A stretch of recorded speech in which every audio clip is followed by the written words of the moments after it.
In this video, I will cover 3 key ways on how to save for your child's college. We'll talk about 529 plans.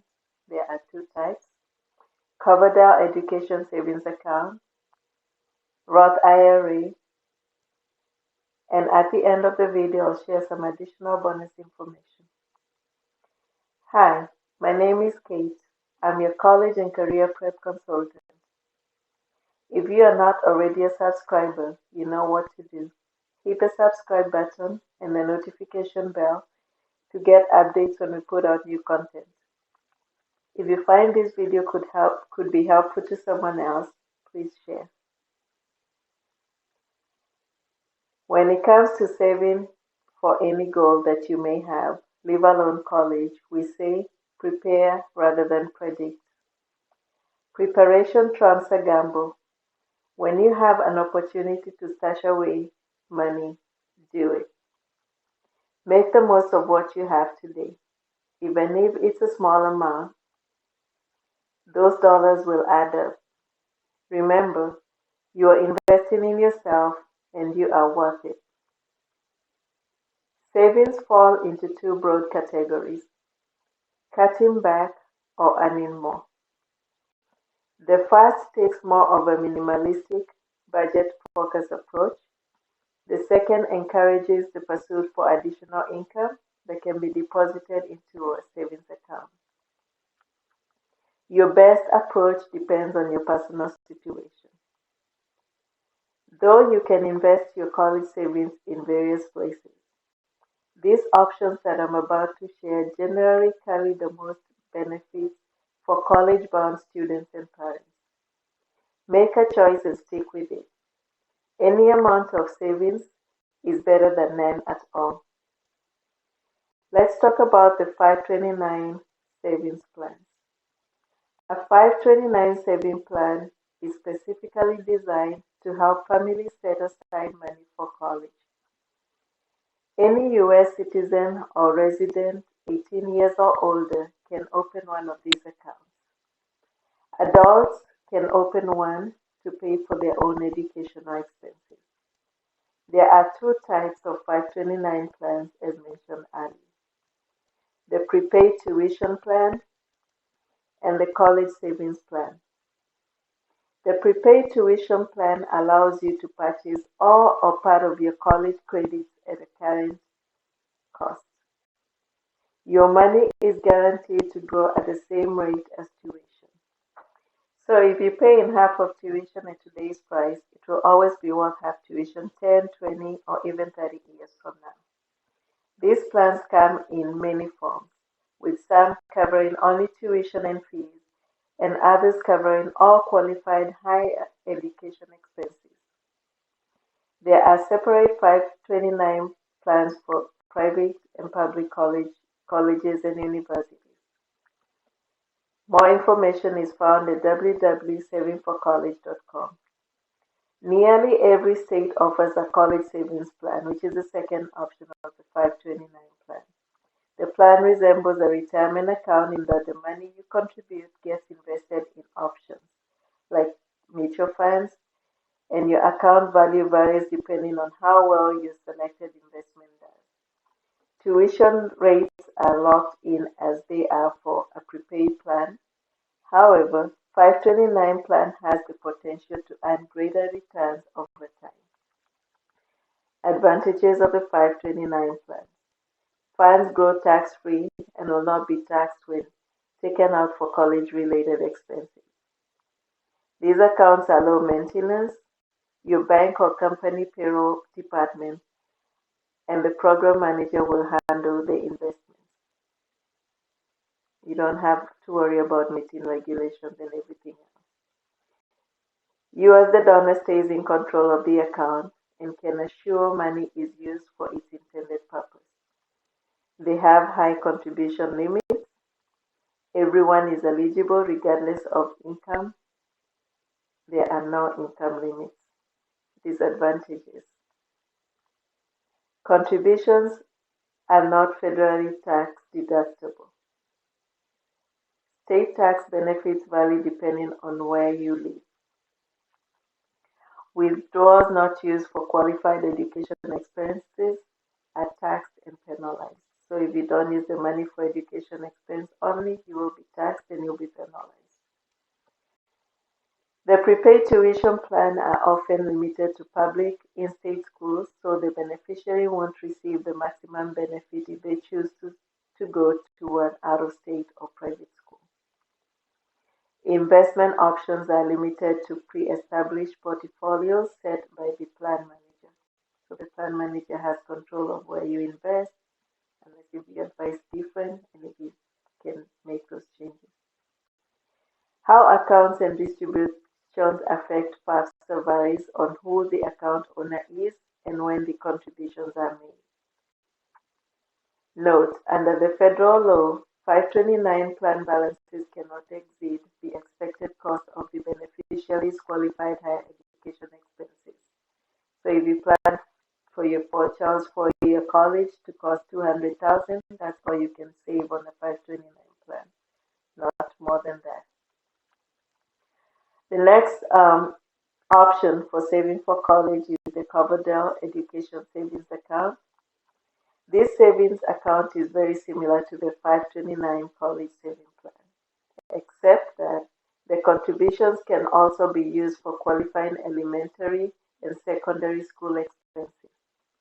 Big advantage if you want to take your child to a private school. And the owner has greater ability to choose how the money is invested. The advantages of a Coverdell savings account: it allows the owner more control over investments, similar to an individual retirement account, which is the IRA.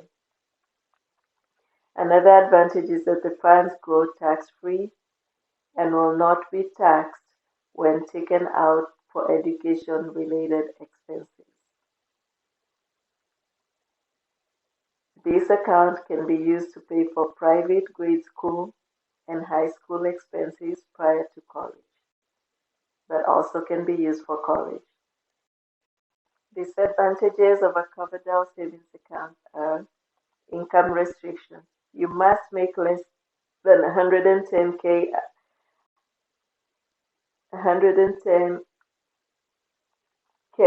a year as an individual, or under 220K a year as a married couple filing jointly.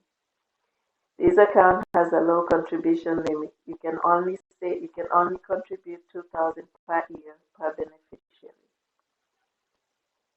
The account must be set up and all contributions made before the beneficiary turns 18. There is limited parent control after the student turns 18. That means they will have control of the account and how the money is used. Contributions will eventually be distributed to the beneficiary if not used for educational purposes. Roth IRA. Roth IRAs are used as a vehicle for college savings. They are often assumed to be exclusively for retirement, but they can also offer key benefits when used to cover college costs. The accounts grow tax deferred, and withdrawals are exempt from penalties if used for qualified higher education expenses. Advantages for Roth IRAs are they are very flexible. Funds can be used for both educational expenses and for retirement. There are no penalties when withdrawals are used for educational expenses. You earn tax-deferred interest, meaning you pay tax later, not now. They are not considered as assets. These accounts are not considered as assets on the FAFSA. Disadvantages: annual contribution limits are in place for $5,500 and $6,500 for people over 50 years. These accounts are not available to high-income individuals. They have an income limit too. You must make under 116K a year as a single person, or 183 grand a year as a married couple filing jointly to contribute the full amount. Distributions for education expenses are reported as income and can hurt your son or daughter's financial aid eligibility the following year. This is the distribution from the account, not the account itself. The tax-free withdrawals for college expenses are limited to an actual amount contributed, and any amount above the original contribution may be taxed. As earlier promised, I will share additional options for saving for your child's college. So, if you frequently shop online, you may want to consider a You Promise Goal Saver account from Sallie Mae. This program offers cashback for college costs at many online retailers, as well as credit card with cashback incentives. You can also contribute personal funds to the account, link the account to a 529 plan, or track your savings goals on their platform. A member for the You Promise account accrues credit on eligible purchases that are directed to a college savings plan or can be used to pay down student loans. You Promise members also accrue account credit on eligible purchases for grocery stores, online retailers, for travel, and restaurants. Members can direct their earnings into a high-yielding savings account or tax-deferred 529 plan.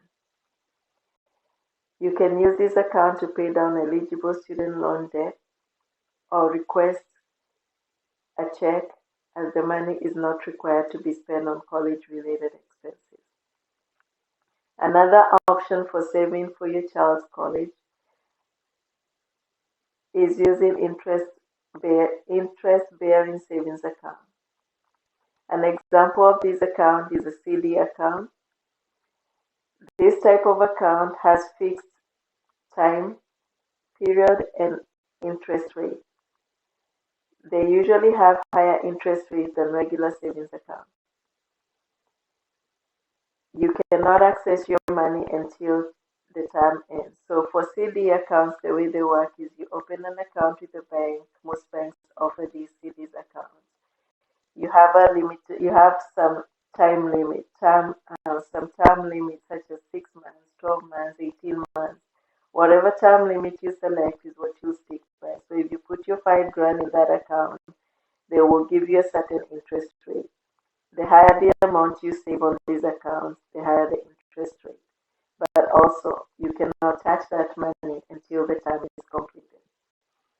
The other option is a savings bond. It's basically a simple savings product offered by the US government to help people save money. Government controlled, don't have as high interest rate, but it's a secure, safe way to save money for those who prefer safety over risk. Believe it or not, this is an option for saving for college. It's called peer-to-peer lending. For example, the famous GoFundMe account. You open a GoFundMe account, you solicit funds from friends, family, strangers, everyone, and that's how you pay for college. I don't know how feasible that is. And finally, I will share with you one other option, which is the real estate transaction. I started hearing of this when I got to the US, where people say, I took a second mortgage to pay for my child's college. So you can borrow money against your equity for your property and use that as a way to pay for college. That's all I had for today. So I will stop here, but this is just the tip of the iceberg when it comes to saving and planning to pay for your child's college. This video is 1 of 4. Our next video will cover actions that parents and students will need to take to cut costs before college. We will cover topics such as AP classes, qualified exams students can take, early college enrollment, etc. Therefore, stay tuned and visit our website www.eltconsultingsolutions.com for more information about our services. Remember to subscribe and to share. Thank you for watching.